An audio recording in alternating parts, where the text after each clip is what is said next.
बिस्मिल्लाहिर्रहमानिर्रहीम अल्लाहुम्मा सल्लि अला मुहम्मदिन व अला आलि मुहम्मद वअज्जल फरजहू। नाज़रीन इकराम, हाज़िर खिदमत हैं program law time with R&A solicitors के साथ। हमारे आज के प्रोग्राम का फॉर्मेट कुछ इस तरह से होगा कि हम आपके सवालात जो टेलीफोन के ज़रिए हमारे पास आएंगे वो भी लेंगे, और कुछ हमने ख़ुद से इसका आज एक फॉर्मेट सा बनाया है जिसमें हमारे पास जो सवाल आते हैं हम उन्हीं सवालों को अपने साथी कुदूस के सामने रखेंगे और उन सवालों को आपके सामने फिर हम पेश करेंगे, उनके जवाब आपके सामने पेश करेंगे। और इस दौरान में अगर कोई टेलीफोन करना चाहें तो वो फ़ोन करके भी हमसे रब्ता कर सकते हैं। हमारे फ़ोन नंबर टेलीविज़न स्क्रीन के ऊपर मौजूद हैं, आप ये देख सकते हैं। बराए करम जो लोग फ़ोन करें कोशिश करें कि बात को मुख्तसर करें और अपने टेलीविज़न का वॉल्यूम जो है उसे बंद रखें। हम बढ़ते हैं अपने पहले मौजू की तरफ, जो कि हमारे सामने आया था। एक इंट्रा कंपनी ट्रांसफ़र कैटेगरी होती है जहां पर एक कंपनी किसी दूसरे मुल्क में है और वो चाहती है कि अपने किसी दूसरे एम्प्लॉई को जैसे यूक्रेन से लंदन में भेज दे, तो उसका क्या सिलसिला होता है। So I am going to put this question to my friend Kuddus. Would you just describe the issue of intra-company transfer to our viewers, please? Right.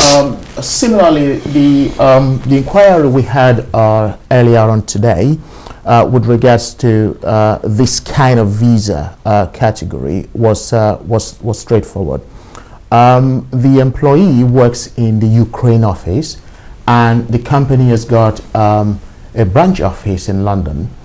And the question was, they need this employee to be transferred to London and work from the London office. But this employee is a Ukrainian national, so he is a visa national. Now the advice is to apply for the intra-company transfer category within the point-based system, Tier 2. This would be a little bit more relaxed than the standard Tier 2 visa applications, in the sense that the employer would not need to do the labor market test, which is to advertise the job for a period of about 6 months and expect that they could not find anyone within the UK or within the European Union. Then they can employ and sponsor a foreign national. So in this case, for the employee coming from the Ukraine office of the same company to work in the branch office in London, they would be able to apply directly for a visa under the Tier 2 intra-company transfer category. Right. So I think this question will be clear. नाज़रीन, हमारा दूसरा एक सवाल हमारे सामने आया था जो हमें किसी हमारे क्लाइंट थे, उन्होंने हमें फ़ोन किया। इस सिलसिले में हमसे वो कुछ पूछ रहे थे।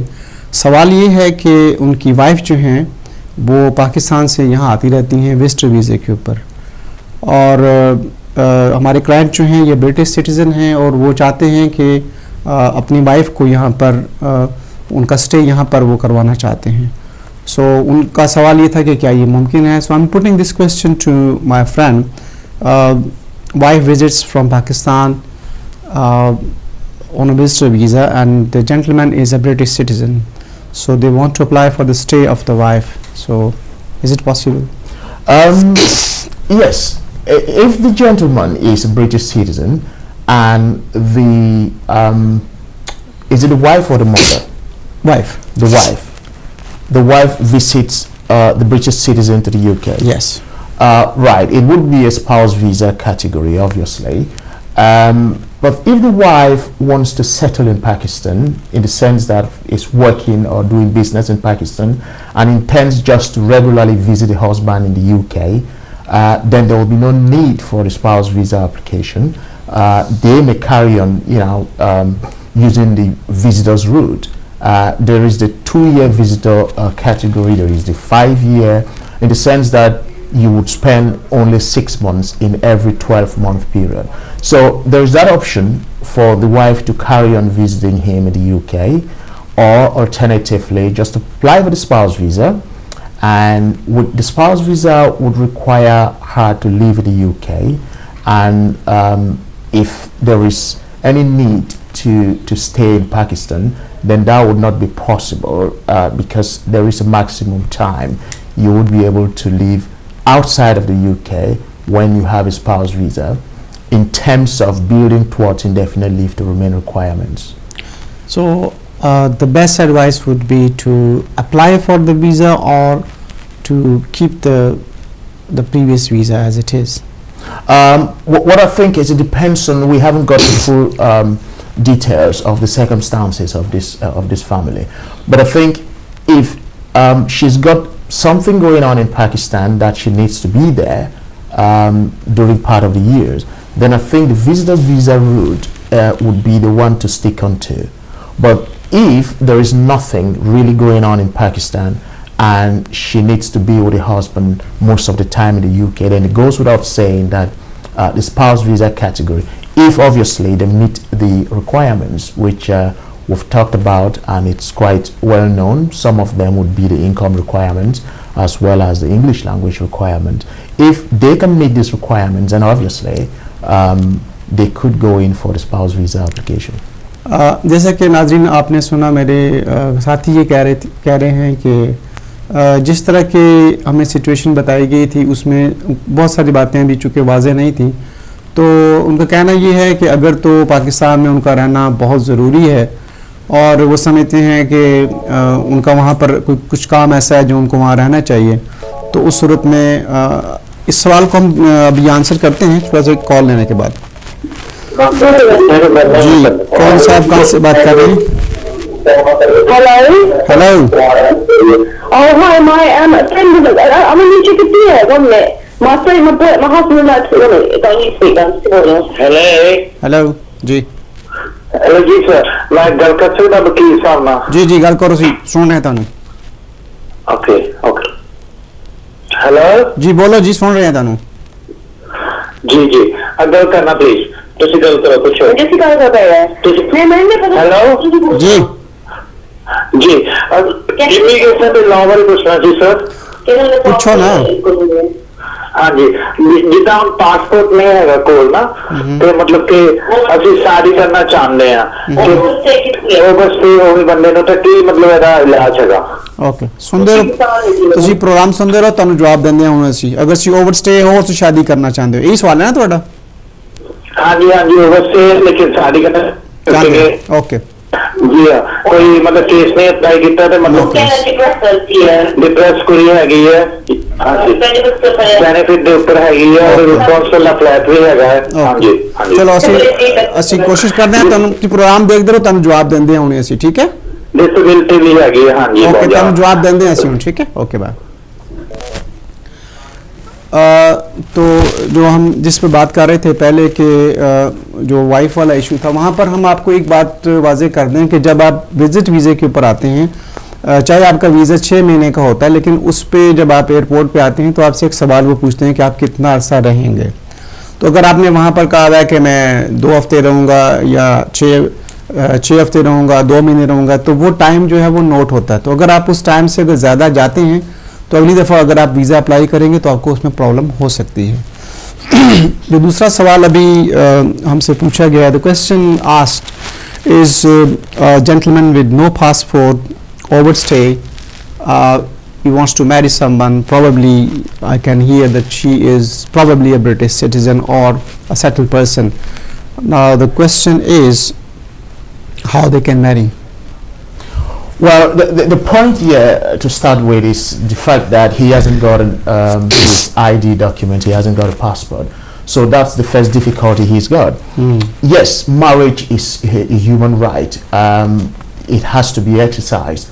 But unfortunately, there are procedures that has to be followed. So most registrars would require him to obtain a passport. So I think he should, in the first place, obtain a passport before attempting to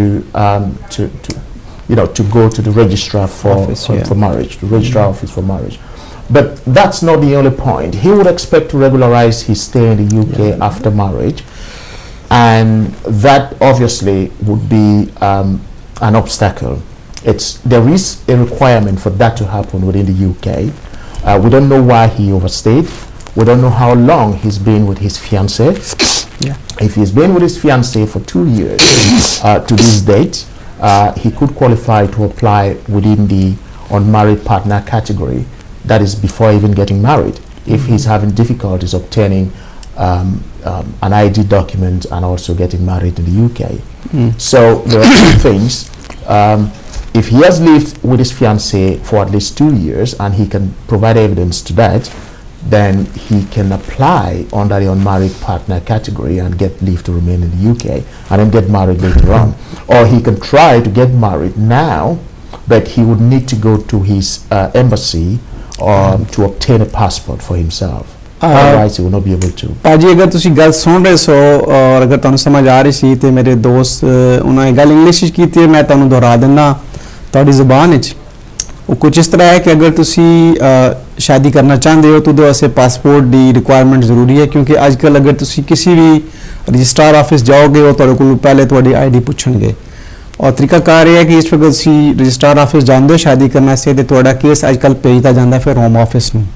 home office ਆਪਣੀ investigation ਕਰਦਾ ਹੈ ਤੁਹਾਡੇ ਬਾਰੇ 'ਚ ਔਰ ਉਸ ਤੋਂ ਬਾਅਦ ਉਹ ਕੌਂਸਲ ਨੂੰ ਇਨਫੋਰਮ ਕਰ ਦਿੰਦਾ ਹੈ ਕਿ ਆਇਆ ਇਹ ਬੰਦੇ ਸ਼ਾਦੀ ਕਰ ਸਕਦੇ ਨੇ ਜਾਂ ਨਹੀਂ ਕਰ ਸਕਦੇ।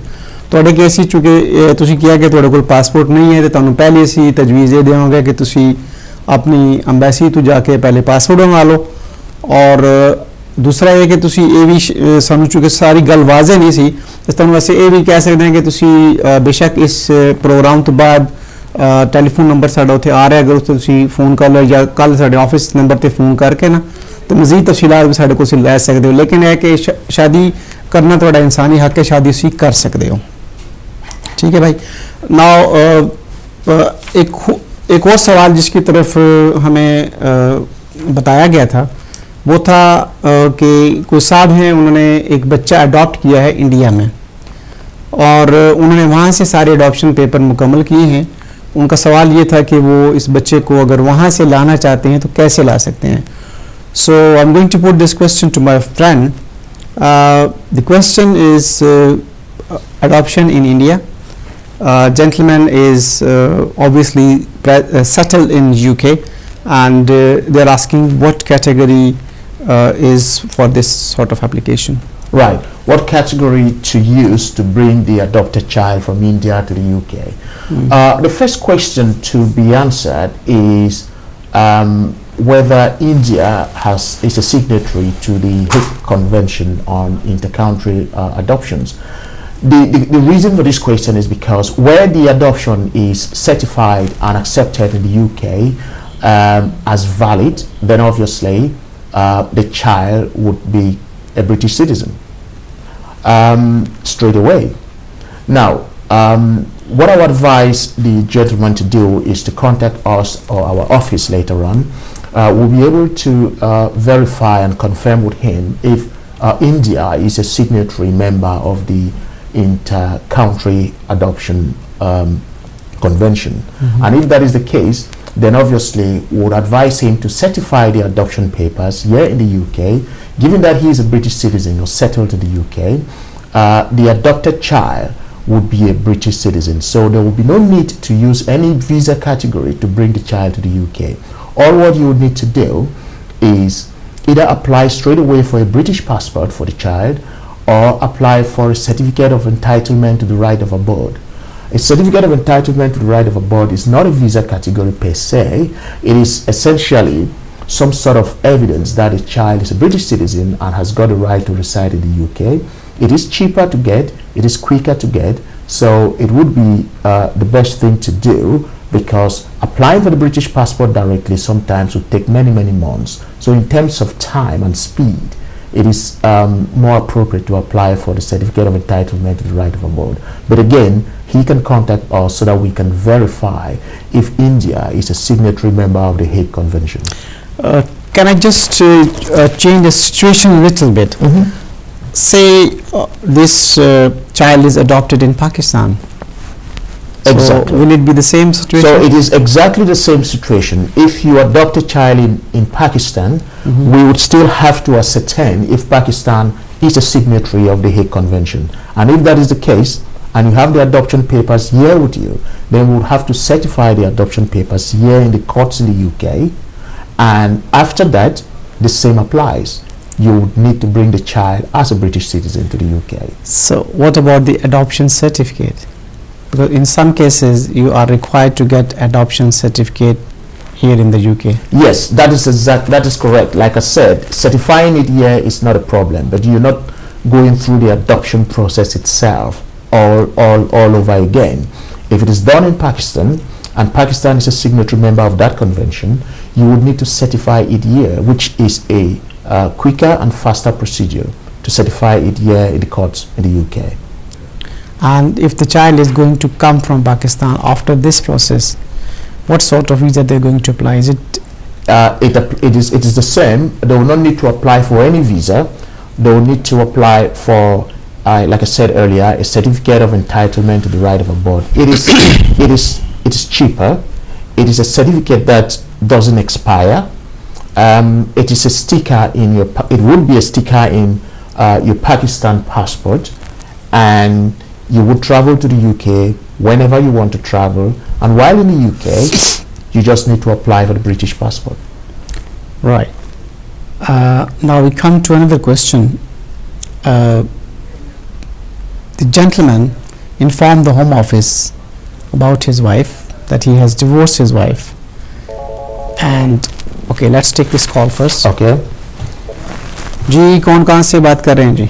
Oh, hello. I'm on disability benefits, DLA, disability because I'm severely disabled, and I live in a council flat, and I want to marry someone that hasn't got Indian nationality. He's lost his passport and he's overstayed. So do you know what I can do? Can a disabled person get married to like an Indian national without passport? And I've got a council flat and I've got a lot of qualifications as well. All right. Just listen to this program. We'll answer your question. Okay? All right. Thank you very much. Thank you. Bye. Yeah. This question was in English. Yes. So you understood what she was saying. Yes, certainly. If you are a disabled person and you're receiving, like she said, disability living allowance, so it would most likely be employment support allowance nowadays. Now, that is an exemption to the financial requirement in itself. So the individual, if she is not working and earning £80,600, yes, you can get married to an Indian national. But the question is, the Indian national would have to identify themselves. The registrar office will require the Indian national to provide a passport, and without a passport, it may be difficult. So I think the first thing your prospective husband should do is go to his embassy and try to obtain a passport. Once he's got a passport, then you could get married. But I think the first thing is to, we're not sure, it was not very clear in the question if the husband is in India or the husband is in the UK. Probably husband is here in UK. So like I said then, if the husband is in the UK, well, the prospective husband, she would need to get married to the husband first, and then after that she can now apply for a spouse visa. And if she's not working and earning £80,600, the fact that she's disabled and on benefits like the DLA or the employment support allowance, then she will be exempted from meeting the financial requirement. नाजरीन एक break के लिए कहा जा रहा है, तो हाजिर होते हैं एक ब्रेक के बाद, हमारे साथ रहिएगा। शुक्रिया।